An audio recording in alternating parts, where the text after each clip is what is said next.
आनंद जी, हमारे बड़े भाई कृष्ण भाई जाटव जी, हमारी बहन बीना आनंद जी, पूर्व काउंसलर आनंद जी, हमारे बड़े भाई ज्ञानचंद गौतम जी और कार्यक्रम के संचालक और तमाम एसोसिएशन के साथी लोग। मैं बोलना नहीं चाहता था, लेकिन क्योंकि आज SC/ST OBC एसोसिएशन एक दलित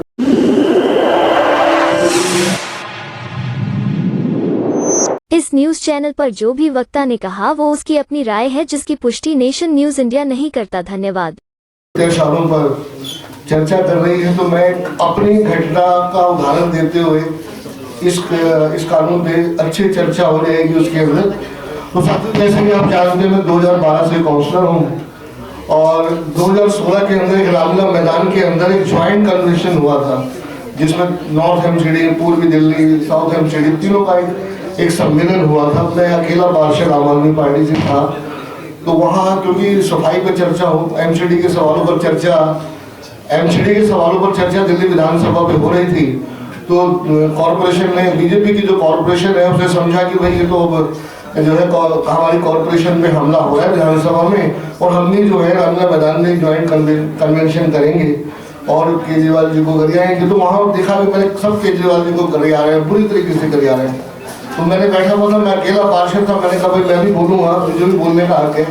आप सब लोग इतनी बड़ी संख्या में हैं, बोल भी रहे हैं, सबको बोलने का अधिकार दिया जा रहा है, मुझे क्यों नहीं दिया जा रहा? मैं आम आदमी पार्टी से हूँ।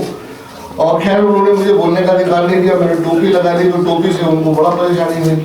खैर मेरे को जानते नहीं थे, तो एक मैंने टोपी लगाई। उसके बाद जो मेरी हालत की, उन्होंने सारे भाजपा के लोगों ने मुझे मिलकर पीटा, बहुत बुरी तरह से पीटा, और पूरी इंटरनेशनल खबर बनी। वो रामलीला मैदान आपने देखा होगा, पूरी इंटरनेशनल खबर बनी।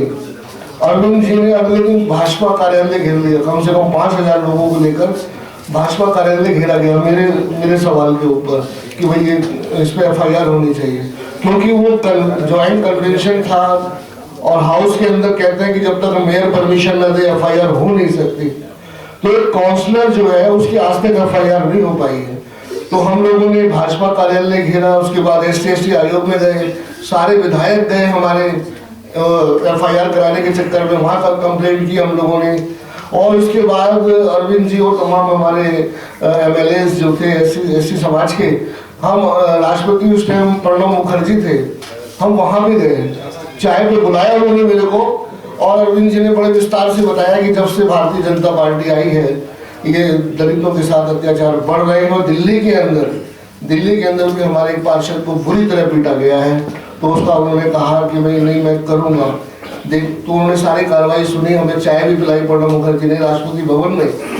उसके बावजूद मेरी जो है FIR नहीं हो पाई। मैं कोर्ट में भी गया और मैंने कोर्ट के अंदर भी गया और जगह जगह चक्कर काटे, लेकिन वो FIR हो नहीं पाई। आज देश के अंदर, मेरा कहने का मतलब यही है कि आज देश में 2 कानून है, सत्ता पक्ष के लिए अलग है, SCs के लिए अलग है। जितने भी दलितों पे अत्याचार होते हैं उनकी FIR होती नहीं है, क्योंकि हमारा आंदोलन कोई नहीं है, हम लोग मजबूत नहीं है। हमारे साथी अभी चले गए, क्या नाम, भानु प्रताप जी, मैं इनका बहुत अभिनंदन करता हूँ। एक लोकतंत्र पे काला धब्बा है अभी, जिसकी लड़ाई ये लोग लड़ रहे हैं, एक अत्याचार है वो भी लोकतंत्र के ऊपर, क्योंकि हमारा ये मानना है कि मोदी सरकार जो है ये EVM की देन है, और इसलिए EVM को हटाना नहीं चाहते ये लोग। तो मैं यही कहना चाहता हूँ कि अत्याचार की कहानी बहुत लंबी है। हमारे तमाम इंटरनेशनल पहलवान जंतर मंतर पे बैठे थे, हालांकि SC समाज से नहीं थे, लेकिन सत्ता पक्ष के खिलाफ क्योंकि वो बोल रहे थे। उनका एक मंत्री ब्रिजभूषण शरण सिंह, उसने हमारे पहलवानों के साथ तमाम तरह के कुकर्म किए थे, तमाम तरह के अत्याचार किए थे, उसकी FIR नहीं करा पाए। वो इंटरनेशनल पहलवानों ने अपने मेडल वापस दे दिए, लेकिन वो FIR आज तक नहीं हुई। पहले इंक्वायरी हुई, जबकि पास्को एक्ट में कहते हैं कि कोई इंक्वायरी नहीं होगी, पहले गिरफ्तारी होगी। उसके बावजूद भी भारतीय जनता पार्टी का वो मंत्री आज भी बाहर है, आज भी उसके खिलाफ FIR तो हुई, लेकिन उसके बावजूद वो आज भी बाहर है। इसके अलावा भी आपने देखा होगा, दिल्ली यूनिवर्सिटी के अंदर एक हमारी दलित प्रोफेसर डॉक्टर ऋतु सिंह को एक नकली फर्जी कंप्लेंट पर, क्योंकि वो बहुत ज़्यादा स्मार्ट थी, बहुत ज़्यादा अच्छी गाड़ियों में आती थी, मोबाइल भी अच्छे वाले रखती थी, तो उससे परेशान हो गई वहाँ की प्रिंसिपल, और उसने फर्जी कंप्लेंट कराकर उसको भी बाहर का रास्ता दिखा दिया। हालांकि उसके बाद और जो हमारी प्रोफेसर है डॉक्टर रितु, उसने बड़ा बवाल बचाया, पार्लियामेंट की कमेटी का गठन करा दिया, SC एक्ट में FIR भी करा दी। अभी तक संघर्ष चल रहा है। उसके अंदर एक मेरा छोटा भाई है, उसके अंदर वो गवाह बना हुआ है, उसको तोड़ने के लिए पता नहीं क्या क्या उसके ऊपर कार्रवाई की गई। तो मैं कहता डॉक्टर रितु जो है यूनिवर्सिटी के अंदर आज भी मतलब इतने अत्याचार हो रहे हैं, उसकी मैं समझता हूँ कि एक ही कमजोरी है कि हमारा आंदोलन मजबूत नहीं है, हम मजबूत नहीं है। देखिए किसान आंदोलन अपनी बात मनवा लेता है, ड्राइवरों के खिलाफ एक कानून आया, ड्राइवरों ने एक ही दिन के अंदर अपना चक्का जाम कर दिया पूरे हिंदुस्तान के अंदर, और उन्होंने अपने उस कानून को वापस करा दिया।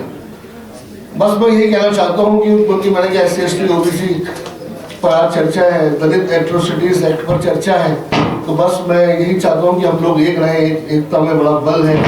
हालांकि कानून तो दो हैं देश के अंदर, जब तक भारतीय जनता पार्टी है उम्मीद तो हमें कुछ है नहीं, जब तक ये सरकार है। धन्यवाद, बहुत बहुत शुक्रिया।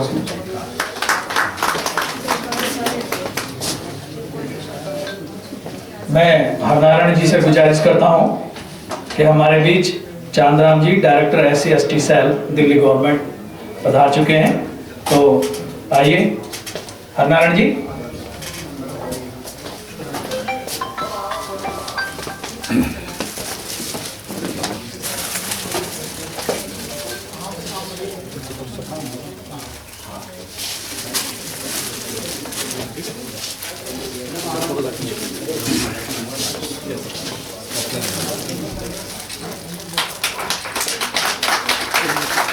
सर अपना स्थान ग्रहण करें।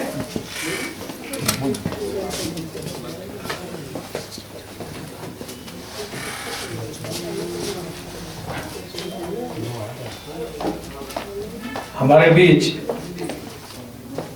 मैडम सुलोचना जी हैं, मैं उनसे गुजारिश करता हूं कि वो अपनी बात रखें।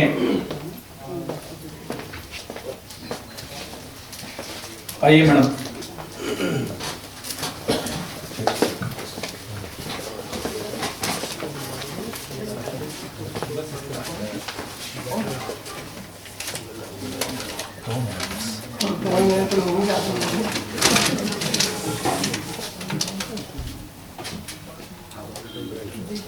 Good afternoon dignitaries and my colleagues, मैं सबका हार्दिक अभिनंदन करती हूँ और मुझे बहुत खुशी हो रही है कि SC/ST वेलफेयर एसोसिएशन ने इस वर्कशॉप अवेयरनेस प्रोग्राम का आयोजन किया है, क्योंकि मेरा मानना है एजुकेशन हमारा एक हथियार है जिससे हम आगे बढ़ सकते हैं, और ज्ञान और शिक्षा ही हमें सशक्त बनाती है, हमें कहीं एक नई पहचान दिला सकती है। इसलिए हमें भी अपने राइट्स का पता होना चाहिए। जो एट्रोसिटी एक्ट जो अभी है, तो हम आज जो नॉलेज लेके जा रहे हैं, हम अपने आसपास जो भी हमारे परिवार के और हमारे जो कैटेगरी के लोग हैं उनको हम समझाएं, बस मेरा यही कहना है। और जो भी हॉस्पिटल में होता है वो तो हमें भी पता है, हम जानते हैं, मेरे कलीग्स भी जानते हैं। अभी मेरे को भी, मैं इतने अच्छे से चला रही हूँ, शॉर्टेज के अंदर चला रही हूँ, बहुत शॉर्टेज है हॉस्पिटल में वर्किंग के और स्टाफ्स की, और लेकिन फिर भी मेरे को यहाँ पे बस मैं बोल नहीं सकती। जो ये सीनियर लोग जो है ना, मेरे को उन्होंने मीमो दे दिया है, मीमो को मैंने जवाब अच्छे से दिया है, लेकिन मैं अकेली कैटेगरी की हूँ इधर, और मेरी जो जूनियर्स हैं मेरे साथ ANS जो असिस्टेंट नर्सिंग सुपरिटेंडेंट, वो भी सारी कैटेगरी के हैं, लेकिन हम लोगों को भी यहाँ पे इतना अच्छा सा बिहेव नहीं है। Thank you so much. आप लोग कुछ करेंगे, मैं I hope. Thank you very much.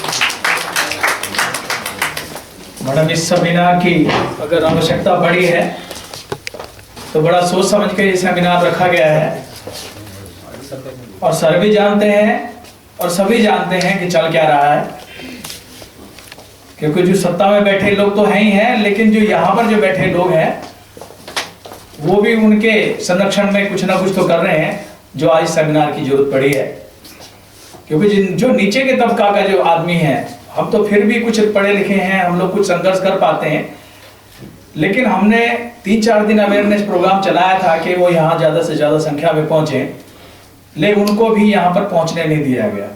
तो ये जो सबसे बड़ी विडंबना है इस समाज की, वो ये है कि अगर वो कहीं कुछ ज्ञान अर्जित करना भी चाहें तो उनको पहुँचने नहीं दिया जाता। तो मैं इस कड़ी में हमारे हरदिल अजीज मंत्री साहब को मैं आमंत्रित करता हूं कि वो आए और अपनी बात रखें।